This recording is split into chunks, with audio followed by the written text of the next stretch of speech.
Di dunia kedokteran ada yang namanya doktif, dokter detektif. Nah, ini saya punya nama panggung nih namanya Buncap ya. Singkatan dari Bunda Cabe. Sebenarnya ini bukan nama saya, bukan nama apa namanya pilihan saya sendiri. Ini memang apa namanya saya dinamain oleh murid-murid saya. Jadi intermezzo sedikit ya, saya memiliki pengalaman mengajar UKM PPD, mengajar persiapan UKM PPD itu sudah lebih dari 10 tahun ya, dari sejak tahun 2013 awal gitu. Jadi saya sudah memiliki ribuan murid ya, yang apa namanya dulu join bimbingan UKM PPD, salah satu bimbingan UKM PPD terbesar di Indonesia. Kebetulan saya dulu adalah tutor sekaligus ownernya bimbingan UKM PPD itu. Nggak usah saya sebut lah ya apa merek dagangnya ya. Gitu. Jadi saya memiliki pengalaman mengajar lebih dari 10 tahun. Dan murid-murid saya itu karena menganggap omongan saya itu kayak emak-emak komplek ya kalau lagi marah sama mereka, kalau lagi males belajar atau salah menjawab soal, padahal udah diajari kemarin, besoknya lupa gitu ya. Jadi mereka manggil saya Bunda Cabe ya kan, kayak emak-emak, Bunda Cabe omongannya pedas gitu. Tapi nagih, jadi mereka kalau saya marahi katanya mood boosternya naik gitu. Jadi itu sejarahnya kenapa saya dipanggil Buncap. Jadi ya udahlah saya nerima aja lah ya mereka manggil saya Buncap, oke lah yang penting kan apa namanya yang penting mereka bisa lulus UKPPD itu aja tujuan saya waktu itu. Oke, jadi di sini saya ditugasi untuk memberi apa namanya tips trik ya, tips tentang belajar menghadapi ujian kompetensi atau UKOM ya untuk para dokter diaspora di Indonesia. Tapi ya karena ini sudah tahun 2025, zaman-zamannya AI, kita ngasih tipsnya itu dengan menggunakan AI gitu ya. Oke, jadi nanti intermezzo sedikit bahwa AI yang ada di dunia ini ada banyak. Mungkin yang paling terkenal kalian udah tahu semua yaitu ChatGPT ya. Ada lagi namanya Perplexity. Ada AI lain ya yang berupa semacam chatbot yang bisa kita tanya apapun dan mereka bisa menjawab gitu ya. Cuma kalau ChatGPT, Perplexity itu adalah AI yang memiliki database semua sumber yang ada di internet. Jadi mereka tidak memfilter itu, gitu ya. Jadi kalau misalnya kalian tanya bagaimana tata laksana stroke perdarahan di UGD gitu, tanya kepada AI ChatGPT misalnya. Maka ChatGPT bisa mengambil referensi dari manapun dan kalian tidak bisa apa namanya memaksa dia ngambil dari mana gitu enggak. Jadi dia dari manapun diambil gitu ya kan. Nah, untuk itu kita mengakalinya supaya ini relevan untuk dunia kedokteran. Karena kan dunia kedokteran nggak bisa tuh ya ngambil referensi sembarangan. Harus referensi yang sifatnya berupa guideline. Dan kalau bisa yang terbaru, jangan yang out of date gitu ya. Sehingga dalam kasus kali ini kita menggunakan AI-nya miliknya Hemisphere sendiri yang namanya adalah Mr. Brain. Sebenarnya Mr. Brain ini juga terintegrasi dengan ChatGPT, cuma di Mr. Brain ini sama Hemisphere lebih di fine tuning gitu loh. Lebih kayak semacam kalau kamu milih sumber, sumbernya itu dari ini aja, dari Kemenkes, Perdosi, Perkeni, pokoknya dari sumber-sumber yang apa namanya, yang relevan untuk klinisi-klinisi di Indonesia gitu loh. Jadi jangan sampai sumber-sumber dari kompas.com itu dimasukkan ke dalam jawaban. Jadi jangan sampai seperti itu. Jadi kita menggunakan AI miliknya si Hemisphere sendiri yang namanya Mr. Brain. Sebenarnya mirip sekali UI-nya dengan ChatGPT. Kalian bisa tanya apapun kepada Mr. Brain dan Mr. Brain akan menjawab ya langsung real time saat itu juga langsung dijawab gitu. Dan Mr. Brain ini merupakan AI apa namanya asisten intelijen chatbot ya AI chatbot yang ada di website Hemisphere. Mungkin biar ada gambarannya sedikit ya, aku akan tunjukin sedikit websitenya Hemisphere itu seperti apa. Oke, jadi seperti ini. Ini adalah gambarannya website Hemisphere ya. Jadi Hemisphere itu merupakan suatu platform bimbingan UKM PPD yang berbasis streaming mirip kayak Netflix. Jadi isinya kalau Netflix kan isinya kan drama-drama Korea semuanya berepisode-episode gitu kan. Ya sama, si Hemisphere ini itu kalau kalian kunjungi websitenya, isinya itu adalah video-video ya, ilmu-ilmu kedokteran yang digunakan untuk persiapan menghadapi UKOM. Misalnya di sini ya, kita lihat film yang judulnya Dermatovenerologi alias kulit kelamin. Ternyata film ini memiliki sekian episode gitu ya kan. Jadi kalau bisa kalian lihat, ternyata dia memiliki 9 episode ya. Masing-masing episode durasinya mungkin ada yang 1 jam, ada yang 2 jam, ada yang 1,5 jam seperti itu ya. Jadi mirip seperti Netflix. Jadi ini adalah platform untuk membantu kalian menghadapi ujian kompetensi di mana isinya itu video-video materi seperti itu. Materi to Z kedokteran yang dibutuhkan untuk ujian kompetensi di Indonesia ya, gitu. Jadi setiap mata mata pelajaran kan aku kayak anak sekolah ya, mata kuliah ya. Setiap bidang itu ada berpuluh-puluh video, ada yang mungkin 9 episode, ada yang 5 episode gitu ya, ada macam-macam lah gitu ya. Jadi nanti bisa kalian lihat sendiri ya. Nah, di platform Hemisphere ini selain menyediakan video yang bisa kalian streaming ya, kapanpun dan dimanapun, juga menyediakan asisten chatbot yang kita sebut sebagai Mr. Brain. Nah, ini dia Mr. Brain. Nah, Mr. Brain ini nantinya akan membantu kalian menjawab pertanyaan-pertanyaan atau melakukan apapun lah ya, menjawab pertanyaan atau meringkas, bahkan meringkas materi, meringkas apapun lah, menjawab tentang patofisiologi, menjawab apapun, bahkan membuat jadwal belajar pun juga bisa. Jadi ini adalah asisten chatbot Miss Brain ya, Mr. Brain sorry gitu.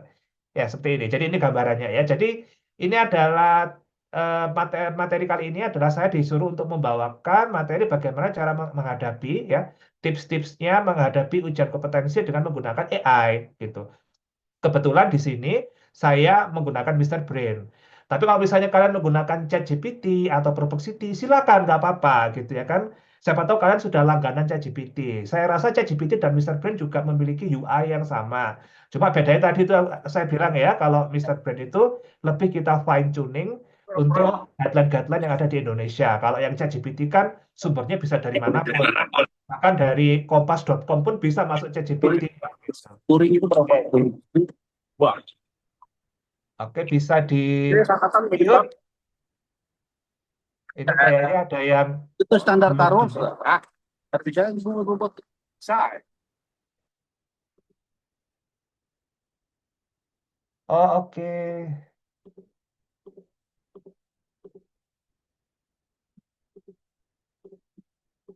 Sebentar ya, mohon maaf. Ternyata saya host juga harus mengadmit semua ini ya.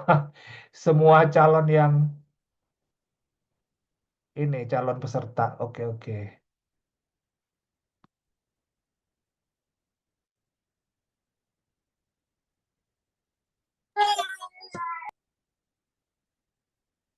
Oke, ya sudah. Oke ya.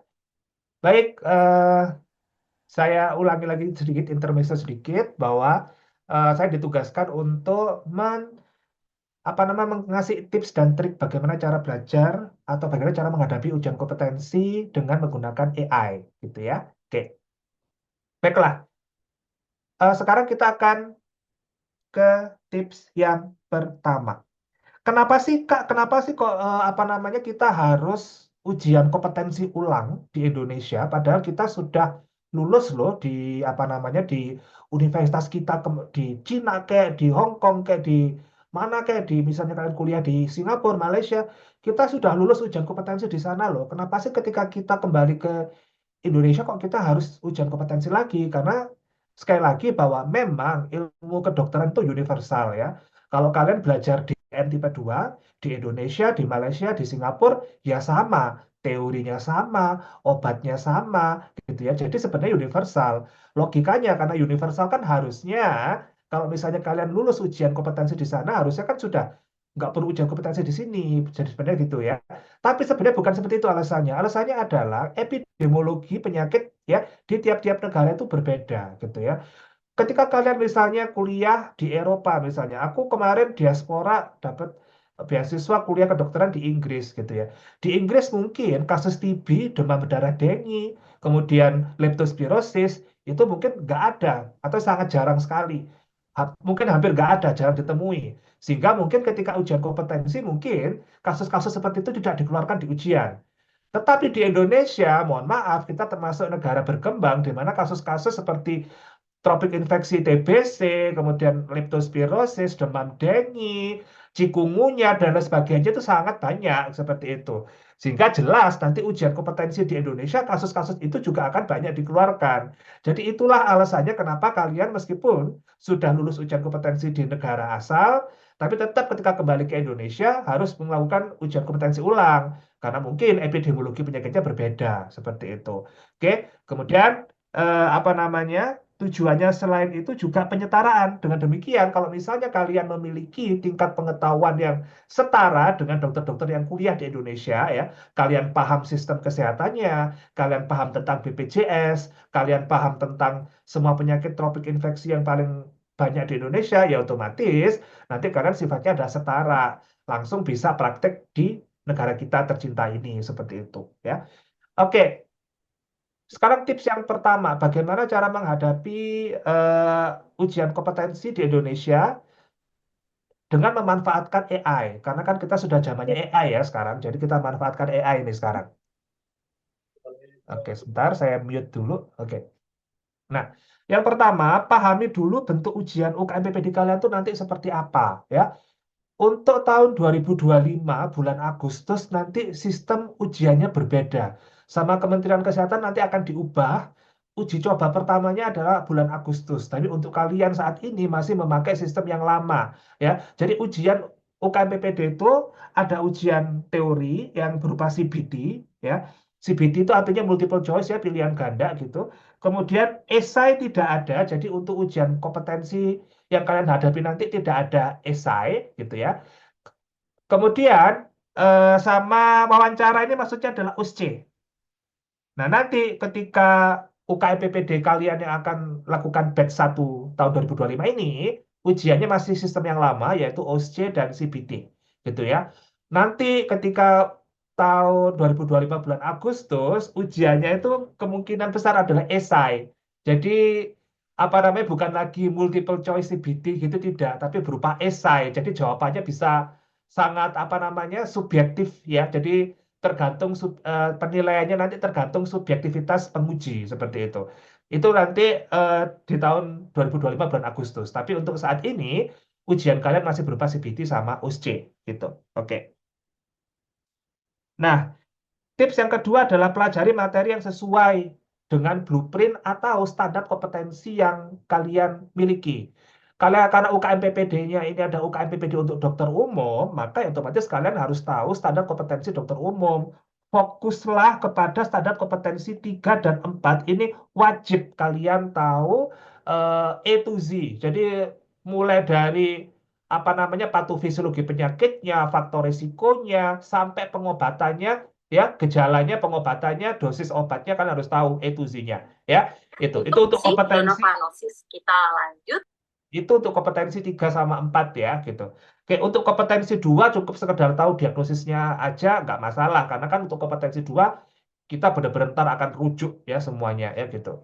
Oke, untuk kompetensi 3 sama 4 itu kan kita bisa melakukan terapi. Bahkan kalau yang kompetensi 4 sampai terapinya sampai tuntas ya.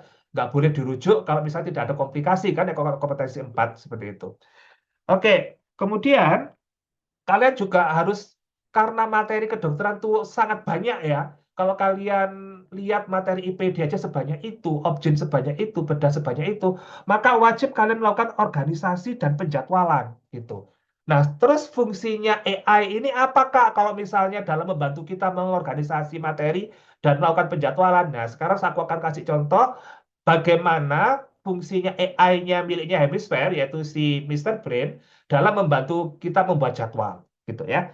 Oke, aku akan ngasih contoh mana tadi? Ya, ini. Oke, baiklah. Ntar ya, saya admit dulu calon-calon ini. Oke, sudah. Baiklah, ini adalah contohnya platformnya Hemisphere ya. Platformnya, anggap aja kalian subscribe Hemisphere. Kita tidak memaksa ya. Kalian mau subscribe silakan, tidak silakan. Anggap aja kalian mau subscribe si Hemisphere. Kemudian di Hemisphere ini ada sekian banyak materi ya. Dan tiap materi ada sekian banyak video. Jadi akan semacam sekian banyak episode. Episode drakor kayak gitu ya. Misalnya aku anggap aja misalnya ilmu kesehatan anak. Nah, ketika diklik, ternyata ilmu kesehatan anak ini Oke, aku lanjutin ya. Gitu. Terus fungsinya AI gimana nih dalam membantu kita menyusun jadwal belajar yang efektif, efisien seperti itu ya. Kita ambil contoh misalnya seperti ini. Jadi AI itu nanti bisa membantu kita asalkan perintah yang kita lakukan kepada AI itu terukur. Jadi AI itu nggak bingung, dia harus terukur perintahnya. Contoh seperti ini nih, aku kan sudah misalnya aku subscribe si Hemisphere. Si Hemisphere itu ternyata videonya ada banyak nih. Total ada sekian ribu menit misalnya gitu ya. Atau total ada sekian ratus jam misalnya gitu. Oke. Misalnya aku pingin dalam 1 minggu ini aku ambisius nih. 1 minggu ini aku mau belajar IPD, neuro, ya gitu ya, sama IKA gitu misalnya ya. Oke, misalnya tak kasih contoh seperti ini. Ini contohnya ya, kebetulan aku sudah bertanya kepada Mr. Brain. Ya, saya ingin menyelesaikan belajar materi IPD, kulit dan neuro, misalnya kayak gitu ya. Aku ambisius nih. Dalam 1 minggu aku ingin menghabiskan 3 materi ini, gitu ya. Kebetulan aku subscribe si Mr. Brain. Sorry, subscribe si Hemisphere ya. Di Hemisphere ini ternyata IPD itu ada 32 jam total videonya gitu ya. Jadi misalnya ada 32 episode masing-masing 1 jam gitu ya. Jadi ada 32 jam nih videonya. Kemudian kulit ya atau dermatovenerologi ternyata ada 10 jam. Neurologi ternyata ada 7 jam. Jadi kita perintahnya harus terukur ya kepada Mr. Brain. Jika IPD ada 32 jam, kulit ada 10 jam, neuro ada 7 jam, buatkan jadwal belajarnya dalam 1 minggu. Ini aku harus belajarnya gimana? Gitu, biar kamu nggak bingung gitu ya. Nah, nih Mr. Brain nanti langsung nih jawab ke kalian. Seperti ini jawabannya. Tuh, hari Senin IPD 5 jam, kulit 2 jam. Nah, kayak gitu ya. Kok kejam banget, Kak? Masa 7 jam kita belajar terus ya gimana lagi? Kamu ambisius. Materi sebanyak itu kamu pengen habiskan dalam 1 minggu gitu ya kan? Sedangkan videonya ada berapa puluh jam tadi. Jadi mau nggak mau ya nanti durasi belajarnya akan lama seperti itu ya. Hari Selasa IPD 5 jam, materi kuliah 2 jam, dan seterusnya sampai hari Minggu gitu ya. Jadi inilah fungsinya AI itu. Nanti dia bisa menganalisa nih kebutuhan belajar kamu kira-kira butuh berapa jam sih untuk materi ini gitu ya. Selama tadi aku bilang ya, perintahnya itu harus terukur gitu. Jadi kamu harus tahu IPD itu totalnya berapa jam nih apa namanya videonya gitu ya. Kulit berapa jam nih, neuro berapa jam nih gitu. Sehingga nanti si Mister Brain akan bisa mengkalkulasi secara efektif ya jadwal belajar kalian tiap harinya seperti itu. Jadi ini contoh salah satu eh, tips bagaimana AI dapat mengorganisasi ya dan membuat jadwal belajar kita dengan efektif seperti itu. Karena materi kedokteran kan ada banyak ya, gitu. Oke, tips yang ketiga, gunakan sumber belajar yang tepat. Kan tadi saya bilang ya, AI di dunia ini itu ada banyak. Ada ChatGPT, ada Perplexity, ada banyak sekali gitu ya. Nah, jangan sampai kita apa namanya memperoleh jawaban dari AI itu dari sumber-sumber yang tidak bisa dipertanggungjawabkan seperti itu. Sehingga oleh karena itu gunakan sumber belajar yang tepat. Alangkah lebih baiknya jika menggunakan AI, kalian sudah kasih prompt atau perintah, saya mau berdasarkan misalnya pedoman Kemenkes tahun sekian, seperti itu misalnya gitu ya. Oke, jadi contoh tak kasih contoh ya, tak kasih contoh. Misalnya ini pakai AI-nya si Hemisphere gitu. Ini kasih contoh. Oke. Ini contohnya misalnya ya. Kan sumbernya harus harus ini kan harus yang relevan kan, harus yang valid kan, ya, yaitu guideline-guideline atau pedoman-pedoman gitu ya. Bukan artikel-artikel kayak dari kompas.com atau harian apalah, harian Surya atau apa gitu ya. Jadi benar-benar harus yang apa namanya scientifically approved. Jadi AI itu untuk yang AI-nya si Mister Brain miliknya Hemisphere itu juga bisa kalian gunakan untuk memanggil atau apa namanya memanggil atau mendownload guideline-guideline yang relevan. Misalnya contohnya kayak gini, carikan pedoman DM tipe 2 per Kenny yang terbaru gitu. Nanti langsung nih si chatbotnya akan menjawab, silakan unduh di sini gitu. Ntar kalian bisa klik di sini. Tak kasih contoh misalnya ini ya. Eh nih eh, saya ingin apa namanya saya ingin mencari pedoman tata laksana stroke yang terbaru berdasarkan Kemenkes gitu ya. Langsung nih nanti si AI-nya akan menyarankan kita nih silakan unduh di sini. Nah, ketika kita unduh di sini nanti langsung keluar nih sumbernya di sini. Nah, gitu. Udah tinggal kita download deh si guideline-nya seperti itu ya. Oke.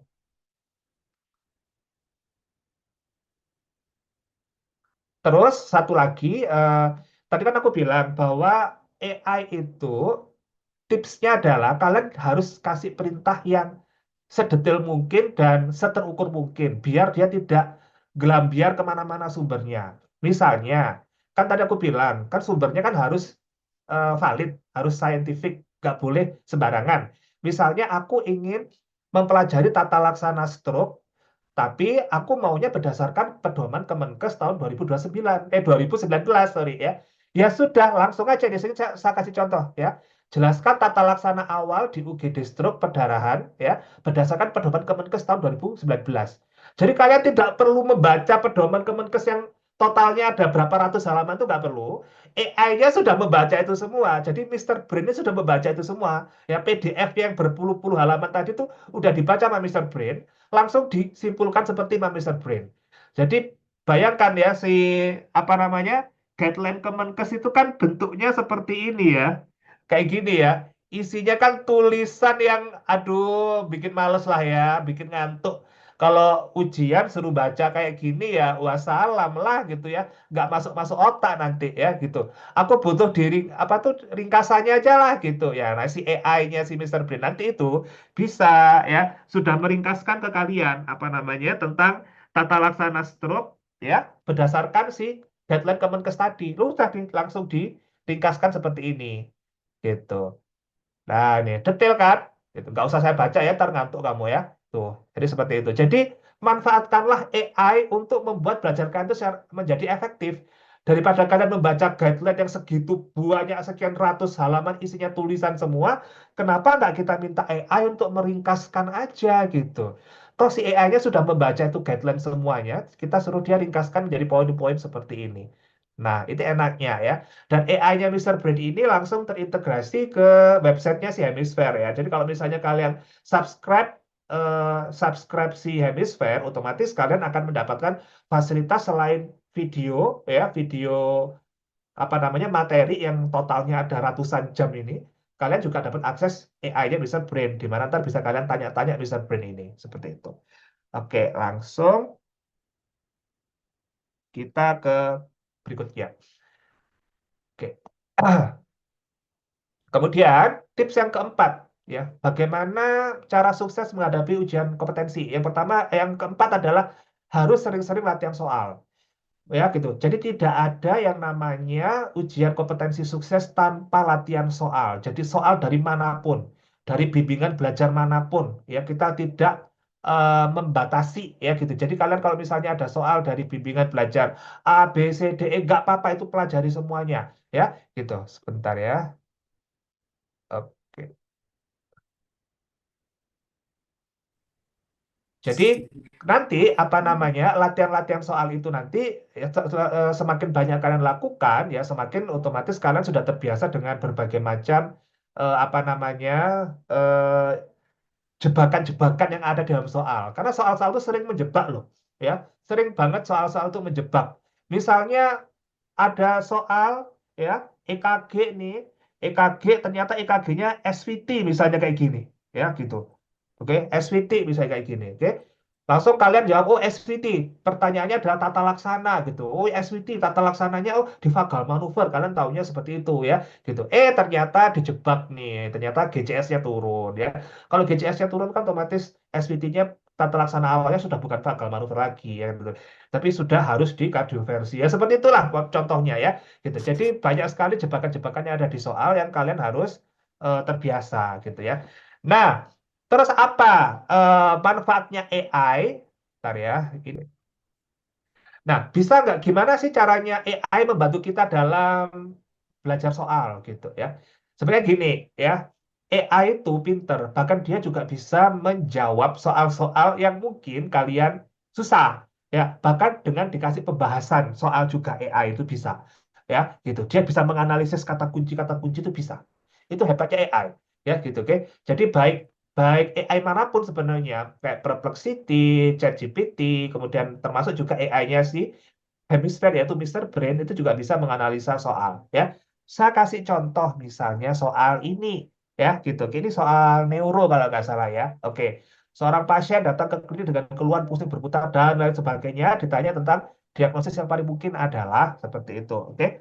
Nah, kalau misalnya soal ini itu soal yang mudah, yang mungkin kalian sudah pernah baca teorinya, tinggal jawab saja tanpa meminta bantuan AI, bisa. Tapi kan ada kalanya kalian ketemu soal yang mungkin sangat advance gitu ya, entah dari bimbingan mana gitu ya, soalnya itu yang kayak sindrom-sindrom yang apa namanya, yang nggak pernah kalian dengar gitu misalnya. Itu kalian bisa meminta bantuan AI gitu ya. Aku kasih contoh, misalnya gimana canggihnya AI dalam menganalisa dan menjawab soal seperti ini ya. Oke, aku akan copy paste aja ya. Ntar,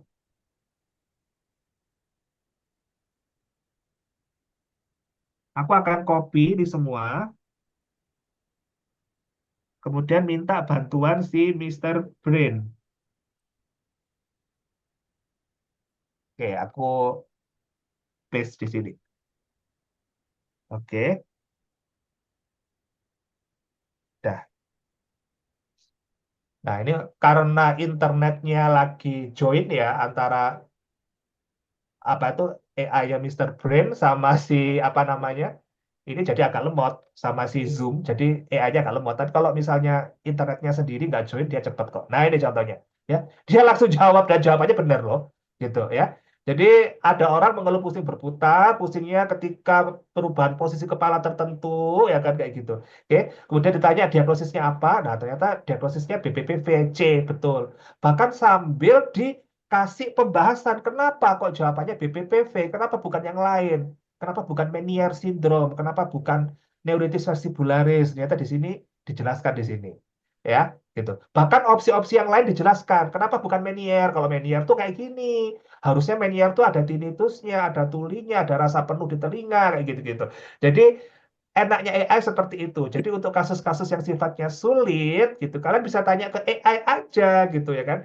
Kan bagi anak-anak yang misalnya introvert, gitu ya, malu tanya ke tutornya, ya kita bisa minta bantuan AI, gitu ya. Oke, jadi ini trik kenapa kok belajar dengan AI itu menyenangkan ya, gitu. Jadi sangat efisien, efektif gitu ya. Oke, sekarang kita lanjut nih. Nah, misalnya ada soal kayak ini tadi ya, mirip kayak soalnya kayak ini tadi ya, gitu kan. Ditanyakan adalah manuver diagnostik apa yang sering digunakan untuk memastikan diagnosis BPPV gitu ya. Misalnya kalian tahu nih, oh BPPV itu untuk mendiagnosa manuvernya pakai Dilhal-Pick. Aku taunya itu, aku pernah baca teori itu kayak gitu. Pokoknya Dilhal-Pick itu digunakan untuk mendiagnosa si vertigo. Tapi ketika ditanya sama mungkin penguji ya, emang Dilhapik itu gimana cara melakukannya? Mungkin kan nggak tahu, ya gitu kan? Ini adalah penyakitnya anak-anak kedokteran. Taunya itu ada superficial. Saya tahu Dilhapik itu untuk mendiagnosa vertigo, tapi prosedur Dilhapik itu gimana? Saya nggak tahu, gitu loh. Itu penyakitnya anak kedokteran. Taunya terlalu superficial, gitu ya kan? Nah, kalian bisa minta bantuan AI juga tentang bagaimana cara melakukan deal halving seperti itu. Nanti AI juga akan menjawab. Ya, minta bantuan aja AI ya. Bagaimana prosedur melakukan deal halving, dijawab semua detail sama AI. Gitu ya. Oke. Nah, kemudian ini juga di UKM PPD atau ujian kompetensi dokter Indonesia itu juga kerap kali mengeluarkan soal-soal yang berkaitan dengan sistem asuransi kesehatan yang ada di Indonesia atau yang namanya JKN, Jaminan Kesehatan Nasional, alias BPJS gitu ya. BPJS itu jelas hanya ada di Indonesia. Ya, tidak ada di negara-negara tempat kalian kuliah dulu kayak di Malaysia kayak di Singapura kayak atau di Cina kayak nggak ada. Jelas berbeda sistemnya gitu ya. Oleh karena itu, kalian juga perlu eh, belajar tentang sistem kesehatan di Indonesia. Don't worry, sistem kesehatan di Indonesia itu sudah kita apa namanya bikinkan video khusus ya di materinya hemisfer. Jadi apa namanya di materinya ilmu kesehatan masyarakat atau IKM itu nanti ada video khusus, satu video sendiri durasinya 2 jam lebih yang membahas tentang per BPJS-an gitu. Karena emang soal-soal UKM PPD itu banyak juga soal yang mengeluarkan terkait BPJS gitu ya kan. Apa haknya kelas 3, apa haknya kelas 2, bagaimana kalau naik kelas, tarif iurannya berapa, dendanya gimana, seperti itu ya. Oke, itu sering keluar di ujian kompetensi UKM PPD di Indonesia ya. Jadi kalian harus mau nggak mau belajar sistem kesehatan nasional yang ada di Indonesia. Gitu. Oke. Kemudian tips yang keenam, tingkatkan pemahaman terminologi kedokteran dasar. Yang tadi saya bilang ya, kita bisa tanya AI apapun. Jadi kalau misalnya, ya misal, anggap aja, aku nggak maksa ya, anggap aja misalnya kalian subscribe Hemisphere. Kemudian kalian kebetulan sekarang menjadwalkan belajar ilmu, misalnya ilmu respirologi, ya, ilmu respirologi, ya, atau paru, ya. Misalnya kalian belajar tentang asma, gitu ya, tentang asma, ya gitu. Kemudian di asma itu, ya, ada yang namanya istilah force expiratory volume 1 second, gitu. Jadi pada orang asma kalau lagi serangan, FEV atau force expiratory volume 1 second itu turun. Nah, bagi orang-orang yang mungkin udah lupa ya, itu kan materi preklinik ya sebenarnya itu ya, materi fisiologi ya gitu. Jadi ketika eh, si tutor di dalam video ini ngomong FEV-nya turun, kalian misalnya ngehang atau roaming. Hah, FEV itu apa ya? Aku lupa.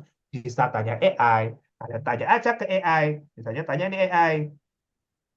Nah, oke. Nah, ditanya aja ke AI. Gitu. Ya, aku tanya ya. Jelaskan kenapa, anu deh, apa itu FEV1 gitu ya. Jelaskan apa itu FEV1 dan kenapa nilainya turun pada asma attack. Misal kayak gitu. Don't worry, meskipun AI-nya ini kalian tipu-tipu dikit, dia bisa mengerti ya. Gitu. Bahkan kalau ngomong campuran bahasa Inggris Indonesia pun dia bisa ngerti ya. Untuk AI-nya Mister Brain ya. Gitu. Nah, ntar langsung dia jawab nih. Wait.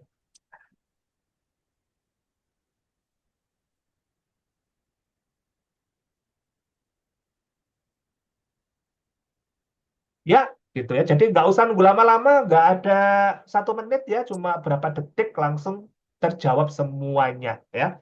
Kenapa FEV1 pada asma itu turun gitu ya. Kemudian apa itu FEV1, semuanya dijawab semuanya detail ya gitu. Jadi inilah enaknya belajar dengan AI ya. Jadi sambil kalian lihat video, oh ternyata di video aku ada beberapa terminologi yang nggak ngerti nih yang disampaikan dengan tutor. Oh ya udahlah aku tanya AI, tanya Mister Brain bisa ya kayak gitu. Jadi nggak ada yang namanya istilah malu bertanya, ya gitu. Kan kalian nggak usah tanya ke tutor kan, tanya ke AI aja cukup, ya. Kadang-kadang anak-anak itu ya pengalaman pribadi saya ketika eh, tanya ke mantan-mantan murid saya, ya, yang biasanya nggak lulus UKM PPD itu aku tanya, kamu kenapa kemarin kok bisa nggak lulus? Kesulitanmu di mana gitu? Kesulitanku di materi ini kak, tentang ini. Terus aku tanya lagi, loh kenapa kok nggak tanya ke tutornya kalau kamu masih belum bisa? Malu kak, karena pertanyaanku tuh kayaknya terlalu bodoh deh kak, gitu. Pertanyaanku kayaknya terlalu basic deh kak. Aku malu ntar disangka aku ini anak kedokteran kok gini aja nggak tahu sih gitu. Dia malu, dia insecure gitu ya. Sehingga dia nggak mau bertanya ke tutor, akibatnya ya dia pendam sendiri ketika ujian dia nggak ngerti dan akhirnya dia nggak lulus UKM PPD ya. Aku harapkan dengan AI ini bisa mengatasi masalah-masalah seperti itu. Karena kalian tidak perlu tanya ke tutor. Kalau misalnya malu tanya ke tutor ya tanya aja ke AI gitu ya. AI ntar akan menjelaskan dengan detail dengan bahasa yang mudah dipahami ya. Khusus untuk AI-nya Mister Brain ya. Ini apa namanya? Karena kita sudah fine tuning berdasarkan sumber-sumber yang relevan seperti itu. Oke, lanjut ke presentasinya lagi. Oke. Tips yang ketujuh, simulasi ujian, ya gitu. Jadi kalau bisa kalian melakukan simulasi ujian yaitu dengan mengerjakan TO, ya. TO dari bimbingan belajar manapun kalian boleh ikuti, itu bagus. Misalnya nih ya, Mediko atau Ingenio atau Padi Optimal lagi ngadain TO tuh ya, lagi flash sale TO-nya. Cuma 50.000 gitu ya. Udah kan ikuti aja. Nggak rugi kok, serius ya. Aku dulu juga gitu ya. Jadi soal-soal dari bimbingan belajar yang lain TOT itu kalian kerjakan. Jadi lakukan simulasi, ya, gitu. Practice make perfect soalnya, ya, gitu, oke. Kemudian kalau misalnya kalian nemu soal-soal TO yang susah, yang sekiranya ini kok nggak pernah diajari ya, gitu ya. Ini kok nggak pernah aku denger ya penyakit ini atau skenario ini, bisa minta bantuan AI. Nanti AI bisa jelasin, oh ternyata ini penyakit ini, gitu ya. Enaknya AI itu seperti itu, ya, gitu, oke. Kemudian tips yang berikutnya kalau bisa sih, kalau bisa belajar kelompok, ya. Penting loh belajar kelompok, terutama apabila kalian ingin menghadapi OSCE. Karena OSCE itu kan sifatnya kayak wawancara kan. Ada pasien, kalian interview, kalian anamnesa, pemeriksaan fisik, ya, dan lain sebagainya, ya, gitu kan. Otomatis kalau belajar sendiri tidak efektif. Ya, harus ada temennya. Nanti gantian, teman kamu jadi pasien, kemudian kamu jadi dokternya, kamu anamnesa teman kamu, gitu, ya. Jadi simulasi ujian berkelompok seperti itu. Jadi belajar berkelompok itu sangat bagus sekali. Nah, terus Kak fungsinya AI ini apa? Nah, AI ini ya bisa membuat skenario OSCE buat kalian. Aku kasih contoh nih. Jadi ini akan mempermudah nih. Misalnya nih, aku sama temen aku kita kelompok ya, kita kelompok belajar. Kebetulan besok atau lusa lagi USCE nih, akan ada ujian USCE. USCE-nya USCE neuro, misal kayak gitu ya. Oke, USCE neuro, anu deh, aku list kasus-kasus neuro yang kompetensi 4 itu ada apa aja nih, misalnya migrain, BPPV lah, apalah sakit kepala, tension tight headache lah, apalah pokoknya kompetensi 4 di list. Ya, kemudian ya minta bantuan AI untuk membuat simulasi OSCE. Ntar bisa kalian pakai bersama teman kalian. Aku kasih contoh, misalnya ini AI-nya Mr. Brain ya, AI-nya miliknya Hemisphere. Ntar, ini aku kasih contoh. Nah ini, ya. Saya ingin melakukan simulasi OSCE dengan kasus migrain. Ya, jadilah pasien migrain dengan aura. Ya udah, jadi intinya aku mau AI-nya itu menjadi pasien migrain dengan aura, gitu. Ya kan? Nanti muncullah skenario seperti ini, mulai dari anamnesis, ya. Jadi anamnesisnya ntar keluar apa, riwayat sakit kepalanya, riwayat riwayat penyakit dahulunya apa, riwayat kesehatannya apa, ya pemeriksaan fisik nemunya apa aja, penampilan fisiknya gimana, ya penata laksananya ntar gimana, edukasinya gimana. Selengkap ini dari A to Z, bahkan sampai ke KIE atau edukasi kalian sudah dikasih skenario sama si AI. Nah, skenario ini nanti bisa kalian praktekkan bersama teman belajar kalian. Gitu. Nanti kamu tunjuk si A, si A kamu belajar, anu ya, kamu jadi pasien migrain dengan aura ya, skenarionya kayak gini. Ya, ntar kalau misalnya aku anamnesa, kamu keluarnya seperti ini ya, seperti itu. Ya, gitu. Oke, jadi bisa kalian bikin latihan ya. Nanti bisa kalian ganti nih ya gitu. Jadi OSCE apa kek? OSCE apa tension type headache kek atau OSCE diabetes mellitus atau OSCE osteoartritis. Bisa semua AI nanti akan membuat skenario-nya. Tinggal nanti kalian bisa latihan bersama teman gitu ya. Oke. Oke, tips berikutnya, jangan lupa jaga kesehatan fisik dan mental, ya. Jadi haram hukumnya mendekati UKM PPD kalian itu sakit, baik sakit fisik ataupun sakit psikis, ya. Itu haram hukumnya. Makanya biasanya kalau anak-anak mendekati H-1 atau H-2, aku suruh mereka tutup buku, udah tutup buku aja, kalian healing. Ke mall kek, kemana kek, pokoknya apa tempat yang membuat kamu healing, staycation kek, apa kayak gitu ya gitu. Karena nanti kalau misalnya kalian itu stres ya, panic attack misalnya ya, semua yang kalian telah pelajari selama ini bisa hilang semua. Ya, jadi panic attack itu berbahaya sekali loh. Itu bahkan kalian tuh nggak saking paniknya itu bahkan kalian tuh kadang pertanyaan mudah aja nggak tahu itu jawabannya apa. Gitu. Jadi jangan sampai kalian itu psikis sama fisiknya itu apa namanya drop ketika mendekati ujian ya. Jadi harus stamina harus oke ya kayak gitu. Terus fungsinya AI apakah Mr. Brain apakah fungsinya Mr. Brain gampang? Kalian tanya aja tentang makanan apa yang bergizi yang sebaiknya aku apa namanya konsumsi mendekati ujian. Ntar dijawab tuh sama si AI ya gitu. Atau misalnya olahraga gitu, olahraga apa yang sebaiknya saya lakukan gitu mendekati ujian gitu, ntar jawab sama AI gitu ya, gitu. Jadi kalian bisa tanya ya tips-tips penjaga kesehatan dari AI gitu, oke? Nah ini kayaknya yang terakhir nih ya, gitu, oke? Yang terakhir itu adalah aplikasikan pengetahuan dalam konteks Indonesia. Maksudnya seperti ini ya, kalian kan sudah belajar ilmu kedokteran di universitas kalian di negara kalian, di negara apa namanya, di negara luar ya kan, kayak gitu, oke? Nah itu kalau bisa ya gitu, ilmu pengetahuan itu juga kalian apa namanya adaptasikan dengan kondisi yang ada di Indonesia gitu loh. Inilah pentingnya UKM PPD itu seperti itu ya. Karena tidak semua ilmu yang kalian pelajari di luar negeri itu applicable atau dapat diaplikasikan di vaskes-vaskes di Indonesia seperti itu ya. Misalnya nih, misalnya ya kan gitu.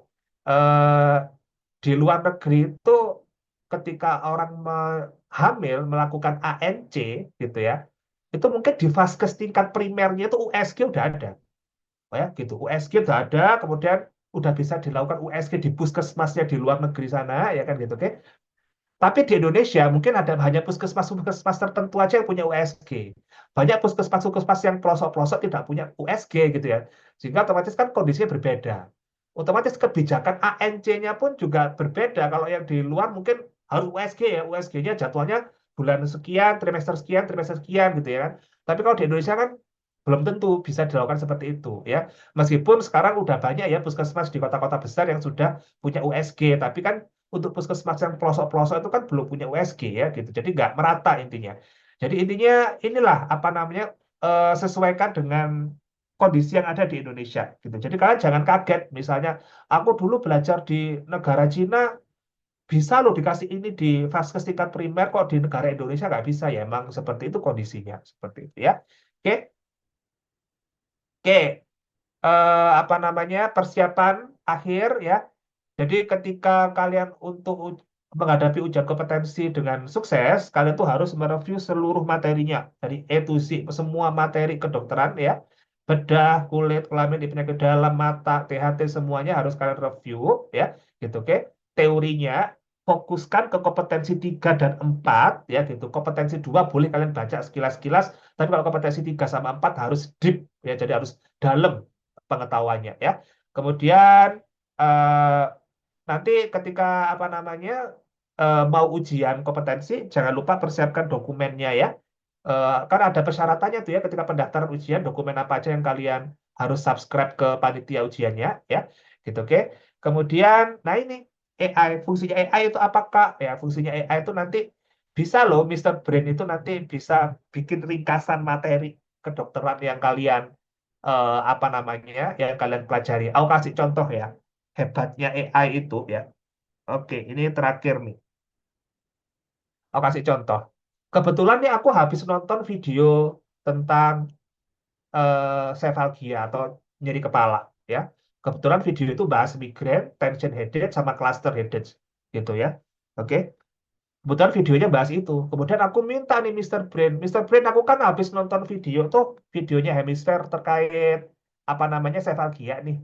Bisa nggak sih bikin ringkasan, bikin tabel lah gitu ya. Gitu, oke. Aku akan perintahkan Mister Brain. Bikin dalam bentuk tabel perbedaan klinis ya, migrain, tension headache, dan sakit kepala cluster ya gitu. Jadi daripada aku pusing-pusing bikin ringkasan, catatan, minta bantuan AI aja. Sama AI langsung dong dikasih kamu tabelnya, tinggal kamu copy paste ya, copy paste kemudian kamu print, tempel di buku, udah selesai. Tuh lihat, lengkap tuh ya. Mulai gimana jenis nyerinya, durasinya, triggernya, gejala tambahannya, frekuensinya, ada semuanya di bentuk tabel seperti itu. Jadi inilah hebatnya AI ya, seperti itu. Jadi membuat belajar kalian itu lebih efektif dan menyenangkan, tidak melelahkan, tapi dipermudah ya, seperti itu.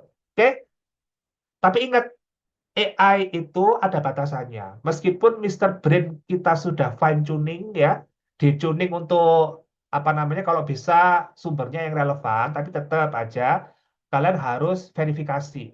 Benar nggak apa namanya ini sesuai dengan pedomannya? Benar nggak ini sesuai dengan pedoman yang terbaru? Karena kadang-kadang AI itu juga keterbatasan dengan sumber data, gitu ya. Misalnya ada kayak ChatGPT. ChatGPT itu kalau misalnya kita tanya, sumber data yang terbaru itu kapan?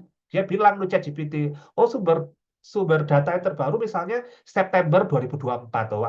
Kalau begitu artinya data-data setelah September 2024 itu belum masuk ke dalam database AI, ChatGPT. Jadi kalau misalnya ada pedoman per Kenny, munculnya Januari 2025 misalnya gitu ya. Nah, pedoman itu masih belum ada di database-nya ChatGPT misalnya kayak gitu ya. Masih belum ada di database AI. Gitu. Jadi intinya adalah verifikasi juga penting untuk memverifikasi sumber informasi AI-nya itu apakah sudah termutakhir mungkin gitu ya. Karena AI memiliki keterbatasan itu tadi ya, sumbernya itu biasanya eh, agak lelet. Misalnya pedoman terbaru sudah muncul tahun 2025 nih, tapi sebelum masuk ke dalam database AI gitu ya. Oke, kemudian sumbernya beragam. Seperti yang saya tadi bilang bahwa AI contohnya ChatGPT itu sumbernya itu luas. Bahkan artikel-artikel yang sifatnya non-medis pun bisa aja jadi sumber referensi dari AI tersebut. Maka dari itu penting untuk mengklarify apakah benar-benar ini valid enggak ya gitu. Karena bisa aja AI itu ada kesalahannya gitu. AI itu bisa salah loh ya. Jadi chatbot itu bisa salah. Jadi kalian harus apa namanya hati-hati jangan serta-merta 100% percaya gitu ya. Meskipun ya berdasarkan pengalaman saya pribadi 90% lebih jawaban AI itu benar gitu ya. Gitu. Jadi jarang salahnya ya. Jadi kemudian gimana Kak caranya supaya verifikasi ini terjadi misalnya gitu. Misalnya gimana caranya kita memverifikasi jawaban AI ini valid atau tidak. Satu, kalian bisa tanya tutor. Misal kalian join bimbingan belajar apa gitu, misalnya Hemisfer ya gitu. Kalian bisa tanya tutor gitu, oke? Atau kalian bisa tanya si guideline gitu ya. Jadi kamu bisa nih guideline-nya itu kamu baca ya. Benar nggak sesuai dengan guideline-nya? Ya gitu. Kan kalian bisa panggil guideline kan dari AI, misalnya tolong ya bagikan link pedoman tata laksana SVT berdasarkan apa ACCAH gitu ya. Ntar dikasih link, kasih link bisa di-download, nanti kamu cocokkan jawaban AI itu bener nggak sama nggak dengan guideline yang sudah kamu download seperti itu. Itu verifikasinya ya gitu. Oke. Nah, tapi yang paling enak adalah verifikasinya itu lihat daftar pustakanya aja. Jadi di AI-nya itu ada daftar pustakanya ya gitu, oke. Jadi AI-nya misal Brand juga gitu, nanti juga bisa dipanggil daftar pustakanya, sumber referensinya apa aja. Nanti bisa kalian lihat, oh ternyata sumber referensinya dia per Kenny 2021. Oh, ya udah valid kan kalau gitu ya. Jadi bisa ya. Jadi untuk memvalidasi si AI jawabannya itu benar atau tidak, kita bisa lihat sumber referensinya ya gitu. Jadi seperti itu. Oke. Jadi kesimpulannya adalah persiapan yang matang merupakan kunci kesuksesan kalian untuk UKM PPD ya. Kemudian AI itu akan mempermudah kalian belajar UKM PPD karena dengan AI itu semua jadi lebih mudah gitu ya. Bahkan kalian bisa meringkas suatu materi yang sekian banyak menjadi cuma selembar dua lembar aja gitu. Oke. Kemudian fokus utamanya ya eh, untuk UKM PPD itu ya untuk fokus utamanya itu nanti kalian fokuskan ke kompetensi 4 dan 3 ya. Jadi semua penyakit-penyakit yang kompetensi 4 dan 3 wajib jadi fokus utama kalian untuk dipelajari ya gitu. Dengan demikian kalau ketika kalian misalnya sudah berhasil lulus menjadi dokter dan dapat mengabdi ke masyarakat, kalian bisa menjadi tenaga kesehatan yang memberikan pelayanan kesehatan yang terbaik bagi masyarakat Indonesia seperti itu ya. Sudah selesai.